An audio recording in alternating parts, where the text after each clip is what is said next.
మీరు సూచన చేసే ముందు మీ నాయకుడు కిషన్ రెడ్డి గారిని కేంద్ర మంత్రిని సిబిఐ విచారణకు ఆదేశాలు తీసుకొని వచ్చి కాళేశ్వరం కేసీఆర్ను హరీష్ను జైల్లో పెట్టిన తర్వాత మీరు వచ్చి సూచన చేస్తే మేము వింటాం. మొదటి విషయం.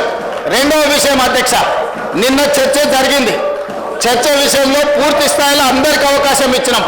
ఆ తర్వాత స్పష్టంగా జూన్ 2, 2014 నుంచి రాఘవ కన్స్ట్రక్షన్స్ మీద ఆరోపణ వరకు సిబిసిఐడి విచారణకు ఆదేశిస్తున్నామని ఇదే సభలో చెప్పినాం. వాళ్లకు రాజకీయం కావాలి. ఈరోజు కుర్చీలో పడ్డ ఎలుకలాగా తయారైంది హరీష్ది, కేటీఆర్ది. ఎందుకంటే వేల కోట్ల రూపాయలు కొల్లగొట్టి మొత్తం ఇసుకను పిండి తాయిలం తీసి ఇవాళ వేల కోట్ల రూపాయలకు అధిపతులుగా మారారు.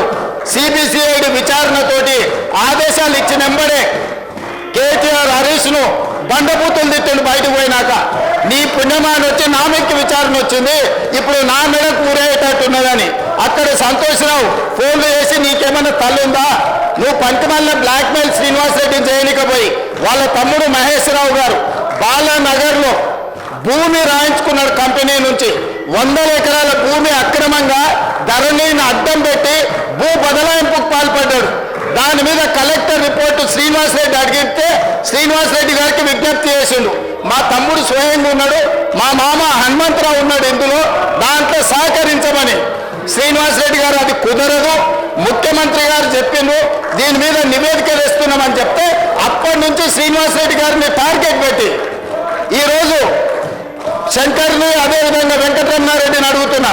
మహబూబ్ నగర్ జిల్లాలో ఉన్న బాలానగర్లో మహేష్ రావు గారు హరీష్ రావు గారు తమ్ముడు, హనుమంతరావు గారు హరీష్ రావు గారు మామ 100 ఎకరాల భూములు బెదిరించి బదలాయించుకున్న దాని మీద హౌస్ కమిటీ వేస్తే మీరు సిద్ధంగా ఉన్నారా?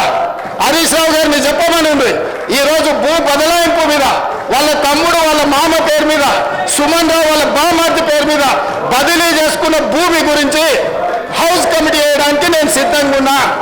హరీష్ రావు గారిని ధైర్యం ఉంటే, నిజాయితీ ఉంటే వాళ్ళ తమ్ముడు మహేశ్వరరావు గారు, వాళ్ళ మామ హనుమంతరావు గారు, వాళ్ళ బావమార్తి సుమన్ రావు గారు బాలానగర్ మహబూబ్నగర్ జిల్లాలో 100 ఎకరాల భూమిని పరిశ్రమ యజమానులను బెదిరించి సేల్ డీల్ లేకుండా, కంపెనీ కొనుగోలు లేకుండా 100 ఎకరాల భూ బదలాయింపు చేసుకున్నాడు కదా ధరణిని అడ్డం పెట్టి.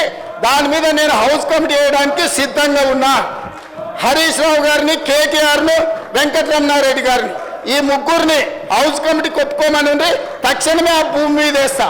అందులో సహకరించలేదని శ్రీనివాసరెడ్డి గారిని ఎన్నోసార్లు రిక్వెస్ట్ చేసిండు హరీష్ రావు. ఏదో మా తమ్ముడు ఇరుక్కున్నాడు, మా మామ మా బావమార్ది ఇరుక్కున్నాడు, నాకు ఇంట్లో బువ్వ పెట్టే పరిస్థితి లేదు, సహకరించమని అడిగాడు. ఆయన సహకరించలే. దాంతో ఇవాళ హరీష్ రావు గారు బకెట్లో బురద తెచ్చి శ్రీనివాసరెడ్డి మీద చల్తా అంటుడు. సిబిసిఐడి మీద మీకు నమ్మకం లేదా? తెలంగాణ పోలీసుల మీద మీకు నమ్మకం లేదా?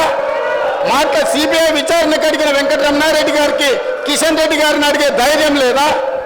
ఇంటున్నాం కదా అని మాకు సలహాలు ఇవ్వద్దు. చెప్పేటోడు వినటోడు చెవిటోడు అయితే చెప్పేటోడు ఏమైనా చెప్తాడు.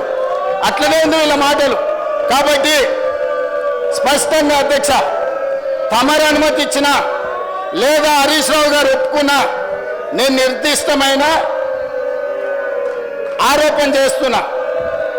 మహబూబ్ నగర్ జిల్లా బాలానగర్ మండలంలో హరీష్ రావు గారు సిద్దిపేట ఎమ్మెల్యే, వాళ్ళ తమ్ముడు మహేశ్వరరావు, వాళ్ళ మామ హనుమంతరావు గారు, వాళ్ళ బావమార్ది సుమన్ రావు గారు ఒక ప్రైవేట్ కంపెనీని బెదిరించి 100 ఎకరాల భూమిని ధరణిని అడ్డం పెట్టుకొని బదలాయించుకున్నారు.